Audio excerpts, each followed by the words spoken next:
Fellow Ghanaians, today we gather not to celebrate an achievement, but to mourn a tragedy that should never happen. The news of the stampede that occurred at the El-Wak Sports Stadium in Accra and the Baba Yara Sports Stadium in Kumasi has shaken our nation to the core. What began as a day of hope for thousands of young men and women aspiring to serve their country under the noble banner of the Ghana Armed Forces ended in blood, tears, and heartbreak. At El-Wak, 6 precious lives were lost, and 28 others sustained injury, 12 of them in critical condition. In Kumasi, 5 more citizens were injured in a similar stampede. These numbers are not mere statistics. They represent fathers, mothers, sisters, and future soldiers, each carrying dreams of a better tomorrow. Now, as the President has directed, the recruitment exercise has been suspended nationwide and investigations are to commence. But as we await official findings, we must also engage in honest introspection. We must ask, what went wrong? Why did something as routine as recruitment exercise descend into chaos and tragedy? And more importantly, how can we prevent this from ever happening again? Listen, stampedes don't just happen. They are not accidents of fate. They are symptoms of poor planning, inadequate crowd control, and sometimes the neglect of basic human safety. In this case, several possible causes stand out.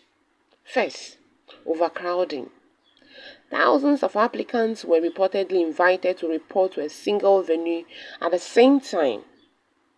Many had traveled from distant regions, some arriving a day earlier, sleeping around the stadium gate just to secure a spot.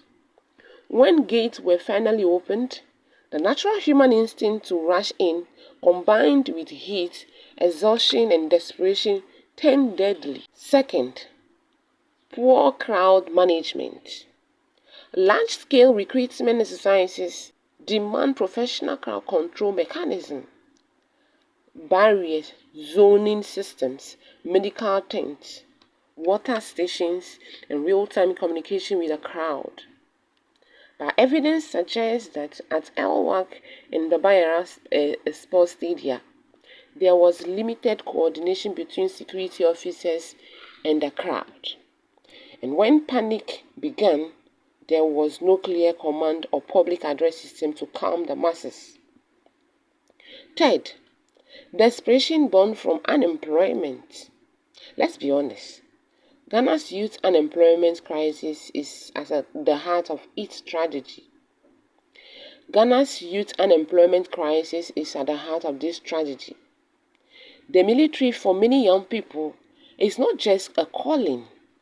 It's one of the few doors to stability and respect. When thousands compete for a few hundred slots, emotions run high.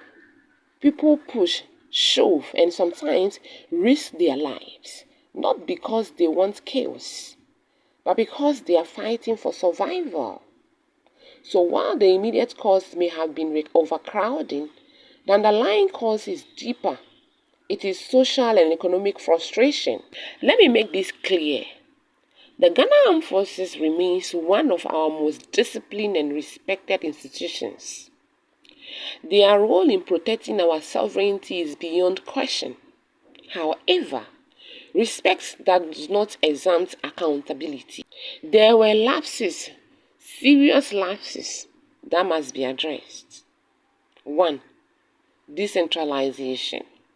Instead of concentrating thousands of applicants in just a few venues, the Ghana Armed Forces could have adopted a regional screening system allowing applicants to report in smaller, manageable batches.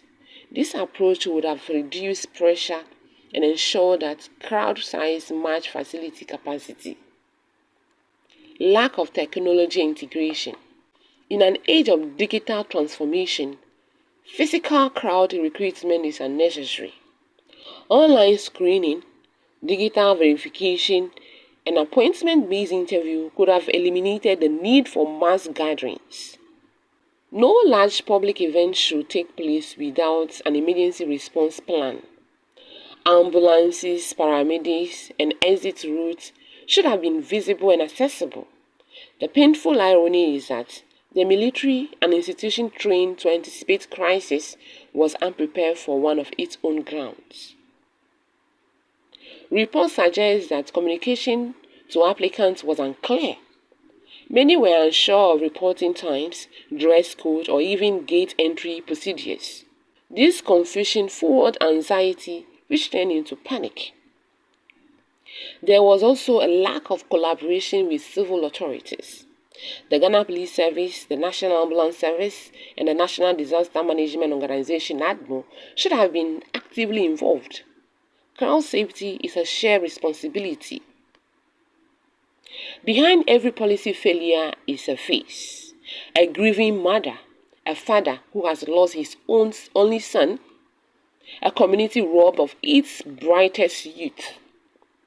Let's picture a young woman from Wa who saved every pesewa to travel to Accra, hoping to wear the uniform one day. Let's think of a young man from Sunyani who dreamed of serving his country, only to have his life crushed literally under the feet of a desperate crowd.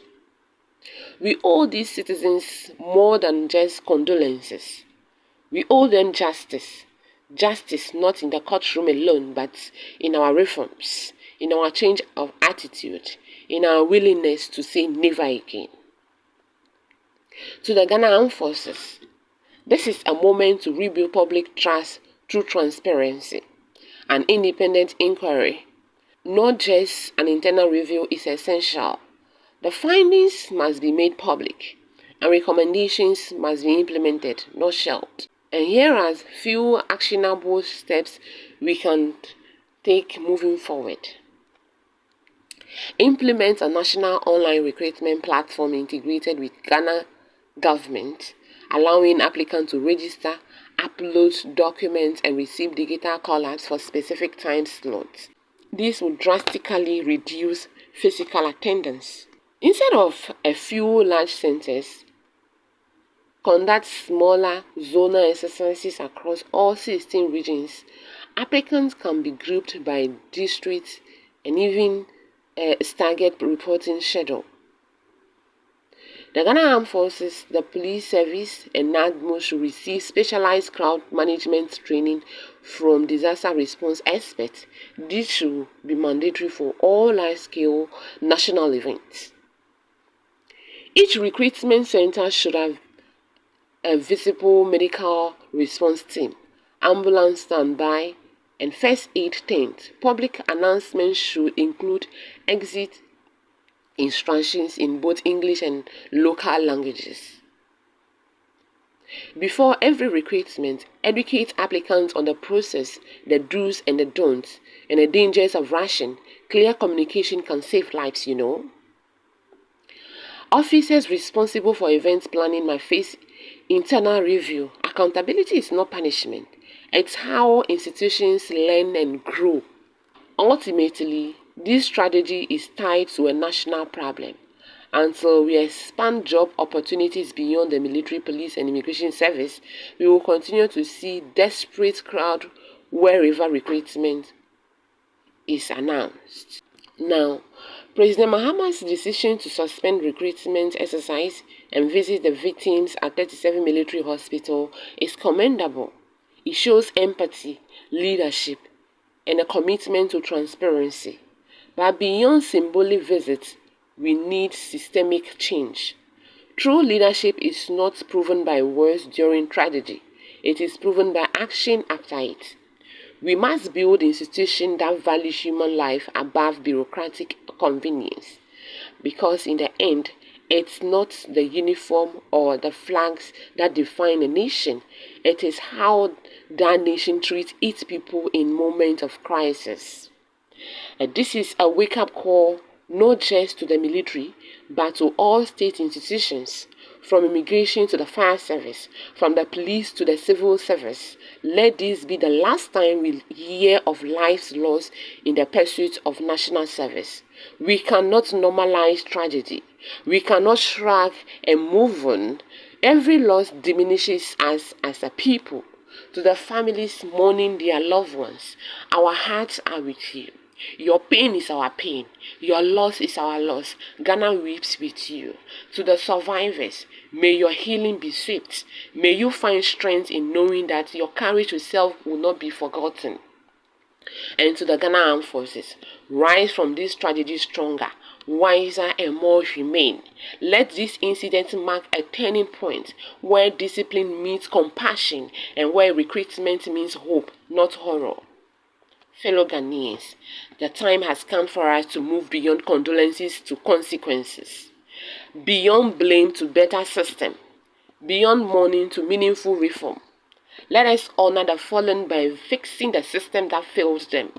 Let us remember that national service begins with protecting our own citizens before they even put on the uniform.